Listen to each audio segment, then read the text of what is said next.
previous series, I left you wondering about why the headstock wasn't attached to the neck, so let's address that. We covered the size of the case, including the fact that you can easily take it on an airplane, including under the seat. There's really only one way to fit a legitimate, no sacrifices, no bullshit electric guitar into a case that fits under an airplane seat, and that's to take the headstock off. So I engineered a way to detachably bolt it to the end of the neck. As with the last video, nearly everything we're going to cover here is patent pending. Now let's be honest, guitarists don't love major alterations to the foundations of their instrument. So the question is begged here, does the headstock have to bolt on?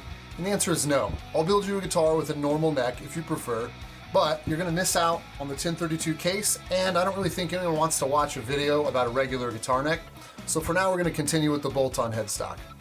The headstock itself is simple. The end that attaches to the neck is machined at a precise angle, so you're not sacrificing the benefits of an angled headstock arrangement, just like most normal necks. It contains a stainless steel threaded receptacle that is both flanged and hexagonally locked in place, so it can't be pulled out because of the flange and it can't be spun out because of the hexagonal installation. Aluminum headstock plates, which I machine myself, attach to this receptacle via one of 3 socket cap screws. The other 2 attach at the end of the neck. None of the 3 ever have to be fully removed since the plate is slotted, as you can see, and these screws are driven by a 3mm Allen key, just like every other structural fastener on the entire instrument, as well as several non-structural elements. To bolt it all up, slide the plate onto the headstock plate bolt, then slide the 2 plate bolts on the end of the neck into the bottom slots and hand tighten all 3.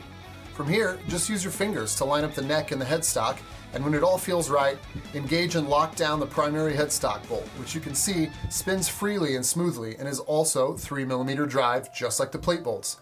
Flip the neck over one more time to finish those 3 headstock plate bolts and you're all set. It's worth noting, TEN32 headstocks are designed to be universally modular, so every headstock is compatible with every neck. This means you can swap out different shapes or looks. Now you might be wondering what all these fasteners are connecting with inside the neck. The 2 lower plate bolts fasten to aluminum parts that I machined myself, which are physically locked into the wood during neck fabrication. The primary neck bolt on the front of the headstock connects with a stainless steel threaded receptacle installed in the end of the neck that is again flanged and hexagonally locked in the wood, just like the headstock, for maximum strength and durability. The force of the primary headstock bolt is distributed by a custom machined fat brass washer that I also make myself for maximum durability. Now, just like headstocks, TEN32 necks are designed to be universally modular. You can swap out different scale lengths, neck profiles, etc. All necks are engraved with their scale length for easy identification. My approach to neck lumber selection is also unique. I only use the most naturally, dimensionally stable species available, so you don't have to worry about changes in humidity affecting your neck. This one here is actually called Marebow. You can find more info on this in my blog. Inside the neck, I use what I consider to be the best truss rods available from the awesome people at Allied Luthiery. All TEN32 necks have a lightweight stainless steel T-rod equipped flywheel style truss rod clad in maple or mahogany to maximize resonance. These rods offer extremely smooth and fine adjustments and are flanked by your choice of carbon fiber or titanium reinforcements. There's absolutely no reason to be afraid to adjust this truss rod. On the body end, you've got 5 more stainless, flanged, hexagonal threaded receptacles locked into the wood, allowing for far more tension than a typical bolt-on neck and an extremely tight connection between neck and body. You can see they spin just as freely as the headstock bolt, and they're also 3mm drive. After you've done this procedure a few times, bolting up the entire instrument can be done in under a minute. Standard nuts are custom machined from a variety of materials to perfectly match your preferred string gauges and tonal requirements. They're also engraved for easy identification. Nut fasteners are very small 2.5mm diameter screws. At this size, Phillips or Allen drive cavities are prone to stripping after only a few uses, so Torx drive screws were selected for maximum fastener longevity.